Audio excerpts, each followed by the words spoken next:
किसी ने सच ही कहा है कि लोगों को खोने से मत डरो, डरो इस बात से कि लोगों का दिल रखते रखते तुम खुद को ना खो दो। Hello friends, welcome to my YouTube channel. ये है एक छोटी सी कहानी। ये कहानी है रवि की, जिसकी शादी हो चुकी है, 2 बच्चे हैं, उसकी फैमिली में सब कुछ अच्छा चल रहा है।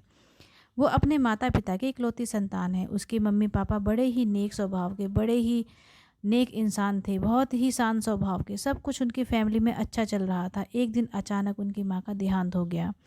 मम्मी के चले जाने के 1 महीने बाद ही अपने पिता से लड़ाई करने लगा। घर में बहस होने लगी कि आपकी वजह से बहुत परेशानी हो रही है, आपकी बहू को बड़ी परेशानी हो रही है। मम्मी के चले जाने के बाद घर का सारा काम इसको करना पड़ रहा है। आपके सामने इसको साड़ी पहनकर काम करना पड़ता है। साड़ी पहनने में इसे दिक्कत होती है, साड़ी पहनकर काम करने में परेशानी होती है। आपकी वजह से वो मॉडर्न लाइफ नहीं जी पा रही है, आपकी वजह से वो रिचुअल फॉलो कर रही है और वो कल्चरल लाइफ फॉलो कर रही होती है। तो आपसे रिक्वेस्ट है कि आप गैरेज में शिफ्ट हो जाइए। रवि ने अपने पिता को गैरेज में शिफ्ट होने के लिए कह दिया। उस बड़े से घर में अपने पिता को गैरेज दे दिया। पिताजी भी कुछ नहीं बोले। उन्होंने सामान उठाया और गैरेज में चुपचाप चले गए। करीब 15 दिन के बाद पिताजी फिर ऊपर आए। डोरबेल बजाई। रवि बाहर निकला। उसने देखा पापा आए हैं, फिर से लड़ाई होगी, बहसबाजी होगी। लेकिन पिताजी ने कुछ नहीं कहा। उन्होंने रवि को कुछ पाउचर दिए और कहा, बेटा ये तुम्हारे लिए हैं, तुम्हारे परिवार के लिए हैं।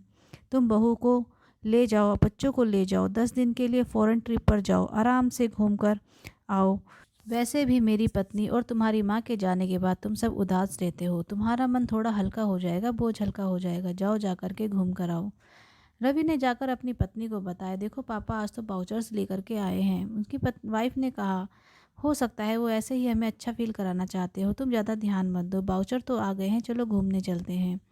रवि अपनी पत्नी और अपनी फैमिली के साथ घूमने के लिए चला गया। 10 दिन का ट्रिप था। रवि अपनी फैमिली के साथ फ़ॉरेन में इंजॉय कर रहा था और यहाँ अंकल जी ने सारा गेम ही पलट दिया। वो जो 6 करोड़ का मकान था, जहाँ रवि ने अपने फादर को गैरेज में शिफ्ट कर दिया था, अंकल जी ने वो मकान 3 करोड़ में बेच करके, मन में तो बहुत उदास थे, फटाफट से उन्होंने अपने लिए एक छोटा सा घर ले लिया। बेटे का सारा सामान किराए पर एक फ्लैट में रख दिया। रवि जब 10 दिन के बाद वापस आया तो उसने अपने ही घर में ताला देखा और एक गार्ड्स बैठा हुआ देखा। उसने पूछा, तुम यहाँ पे क्या कर रहे हो? हमारे घर में ताला कैसे लगा हुआ है? मेरे पापा जी कहाँ हैं? गार्ड ने कहा, आपके पापा जी तो चले गए, उन्होंने बोला था जब बेटा आए तो मेरी बात करवा देना। रवि को गुस्सा आ गया, तुम क्या बात करवाओगे? मैं खुद बात करूँगा। कॉल किया, नंबर नहीं लग रहा था। गार्ड ने कहा, आपसे बात नहीं हो पाएगी, मुझे एक नंबर लिखवा कर गए हैं, उन्होंने नंबर बदल लिया है, मैं उस नंबर पर कॉल करता हूँ, आप बात कीजिए। गार्ड ने अपने फ़ोन से फ़ोन लगा कर के दिया। जब रवि ने बात की तो उन्होंने बोला, रुको वहीं पर, मैं आ रहा हूँ, सारी बात आकर के मैं समझाता हूँ। थोड़ी देर के बाद एक कार आती है और कार से अंकल जी उतरते हैं। रवि के हाथ में एक फ्लैट की चाबी रखते हैं और बोलते हैं कि किराए का घर है, मैंने इसमें 1 साल का किराया मैंने अपनी तरफ से तुमको दे दिया है, जाओ रहो, बहू को जैसे रहना है वैसे रखो अपनी पत्नी को, लेकिन मुझे परेशान मत करो। रवि ने पूछा, पापा आप कहाँ रहेंगे? तो पिताजी ने कहा, बेटा मैंने एक अच्छा सा घर ले लिया है, मैं उसमें खुश हूँ, तुम्हें जहाँ रहना है वैसे तुम खुश रहो। तो फ्रेंड्स, छोटी सी बात है लेकिन बहुत कुछ सिखाती है।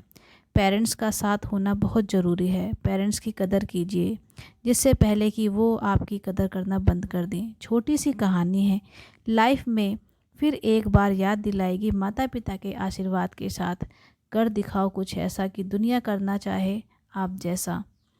तो फ्रेंड्स, वीडियो पसंद आई हो तो कमेंट में ज़रूर बताएं और वीडियो को लाइक करें, शेयर करें और मेरे चैनल को सब्सक्राइब करें।